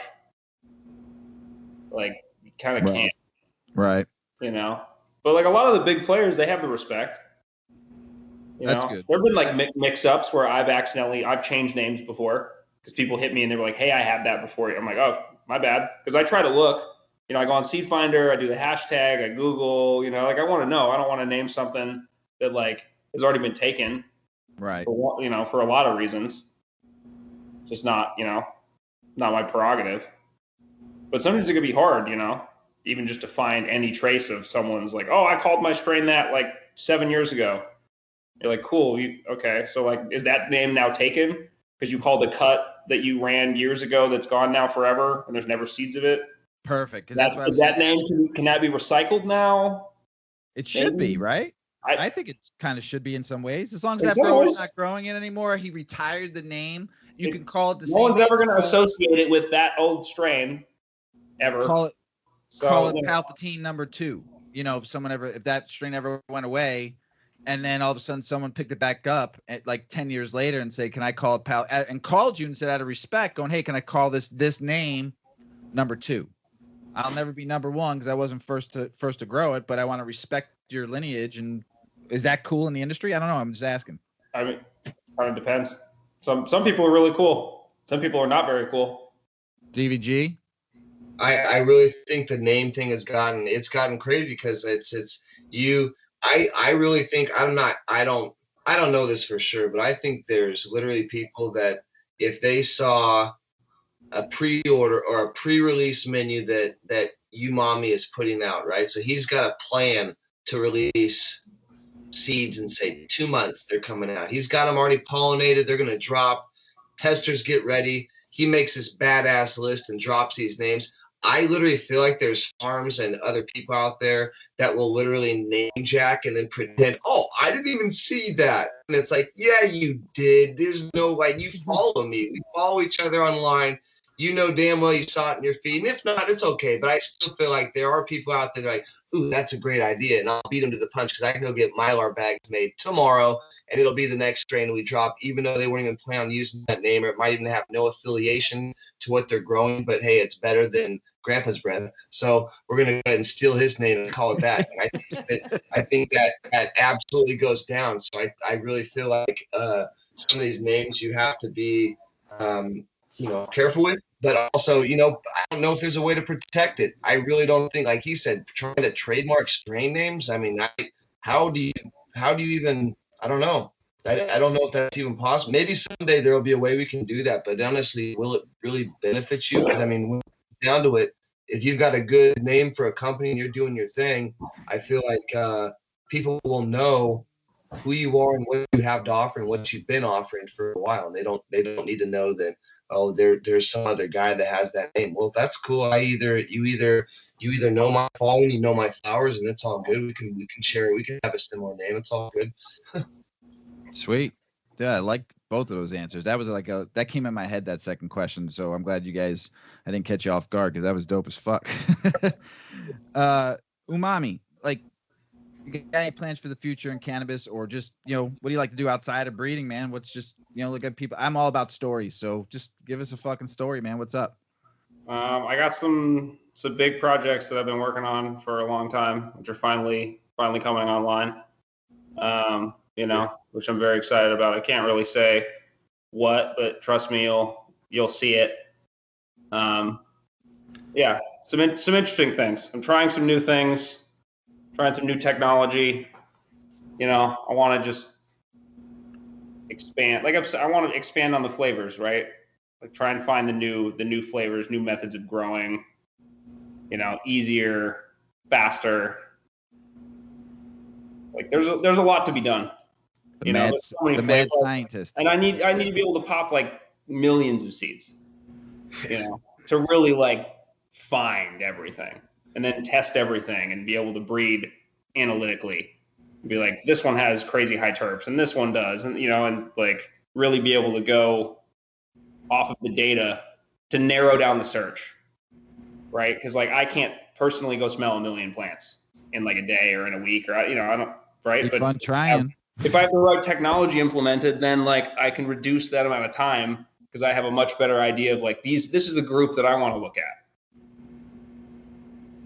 Right, and like speed the process up because breeding it's slow. Like I don't know how long I'll be able to like breed before my back gives out, like fucking tucked in the canopy. And do you have mentors, like people that you can mentor that would come and work for you to learn from you? That's where the point where some of you like DVG had, where you can have people come and learn from you, but they have to do like the work with you to learn.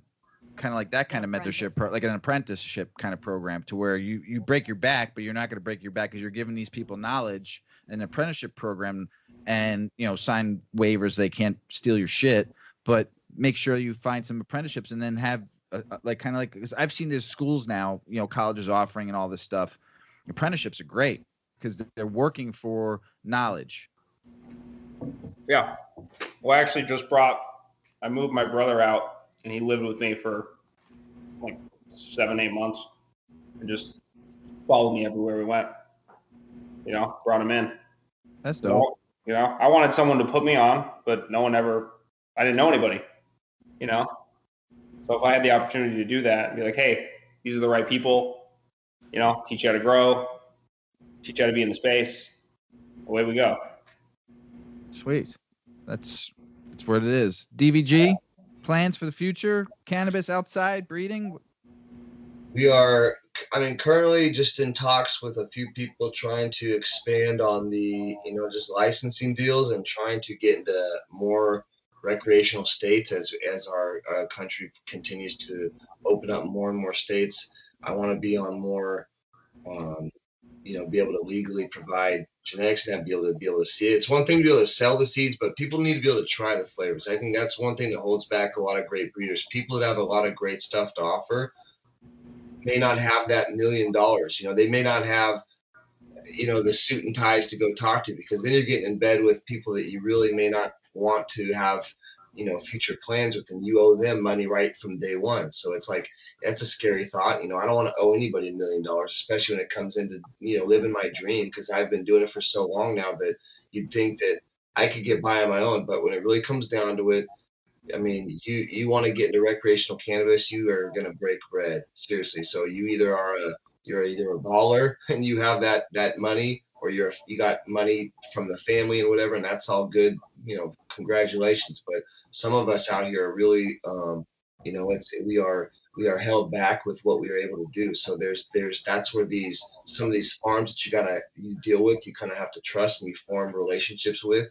Luckily for me, I found some great groups of people that I've been able to trust with my genetics, and it's turned out to be pretty fruitful. So hopefully with that, we'll continue to expand. And, given the current circumstances and everything going on in our country, we'll see what happens with COVID as it opens up. But I think more shows, we might be at them, but I kind of want to limit it, because I feel like sometimes the shows take away from everything. You spend all this money to go there and do that stuff just to get a little bit of bites, when you could literally do the same thing at your home and really market yourself and put the same information out there for people without having to go to, say, one of those, cup gatherings or something like that. They're not necessarily the best thing in the world. So long and short of it is just really trying to expand the company and get more people to, grow our seeds and know where we come from and what we stand for and whatnot. But, also, I guess outside of cannabis, shoot, I'd love to be involved in something, but that's probably more toward my retirement, because I'm not ready to get out of the cannabis scene yet. I love what I do. That's what I like to hear. Loves what he does. Wes, I want to say thank you, brother, for this, man. You guys got DVG, Umami, you got anything else you want to lay out before we say goodbye? I guess if you guys are ever interested in anything, like we talked about earlier, there are some great vendors out there that you can find both of our seeds at, I'm sure, but I specifically also have my own website set up, so I also plug it, baby. It's dungeonsvaultgenetics.com, and I like to deal with people direct as well. I definitely have. I like to steer people in the direction of my vendors, but I also can and help out with some exclusive stuff and do things from my own website as well. So there's that option. What's your Insta? It's dungeons_vault_genetics, and currently, I think a lot of people in the cannabis industry, especially myself, we're facing what they have, shadow ban or the algorithm, whatever it is. It's sometimes hard to find me, and very hard to find you, brother. Thank God for Wes. Every time I try to find you, like 16 other Dungeon Vault genetics would come up. So one more time, man, give it to them so they understand it. So yeah, no, there's a couple I run, but Dungeons_Vault_genetics is the main one, and then I have. I've got my Purple Gelato official, but for the most part, that's the main one you got to check out. It's got 100K plus followers. That's the one you want to look for. If it's much less than that, just be aware you could be dealing with a fraud. So watch out. Some people have tried to do that already with my seeds this last year. But again, you just got to know where you're buying from. I've seen it multiple times. It's definitely out there. Like, people try to copy the names and they'll put like 2 underscores. So type in the entire name. And as soon as you hit that S on genetics, right? That's the very last one. Yep. As soon as you hit that S, it'll pop up. Nothing will pop up until you get to that S. Yep. It's weird. It's like you got to type it all the way out. Otherwise, you won't see me. So I get a lot of try and put information out there, let people know where we're at, what we're doing. And yeah, just currently kind of on that. I'm grounded from Instagram. I can't even live feed right now. So there's something going on. Do you got Twitter? I don't. I mean, I need to get more socially active with. I suck at social media too, but just maybe switch over to Twitter because it's better algorithm, better for you to people to get to you faster, you know, and to just leave Instagram alone for a while and just have everybody switch over to. And if you promote that and let us know if you go to Twitter, we'll promote it on our shit for you too because you helped us out with this show. So we'll throw it on our show too for you too whenever. Cool. Appreciate that. Thank you. Yeah. Umami, you got anything else to say, brother? Give me your plugs. Tell people what's up. I mean, yeah, come check out the flavors, you know, at Umami Seeds on Instagram. I got my vendors in my bio. Like, you know, there's a link in the bio, takes you right to the thing, you know. So like find some flavors. I mean, most stuff you want to put on, like Instagram's tough, right? So you want to make sure you turn on post notifications. Because like when seeds drop, I'm, you know, very lucky that 98% of the time the seeds sell out, you know, day one. We've had drops sell out in 10 minutes. And if you don't see the drop until 2 days later, which happens for me all the time, I'll be going through my feed, I'll see something cool. I'm like, oh man, that was 3 days ago. Why is that the first thing that I'm seeing now? Right? It's kind of a bummer. So we don't want to miss out. You guys both notifications. You guys both messaged me really quick on DMs, and you both messaged me pretty quick on email too. So you guys, if you want to give your emails out, you can. If not, it's on your Instagram. So in the bio. It's in the bio. So you guys are pretty bio. Same with mine. It's like you can go to my website or you just hit me up. It's dungeonsvaultgenetics@gmail.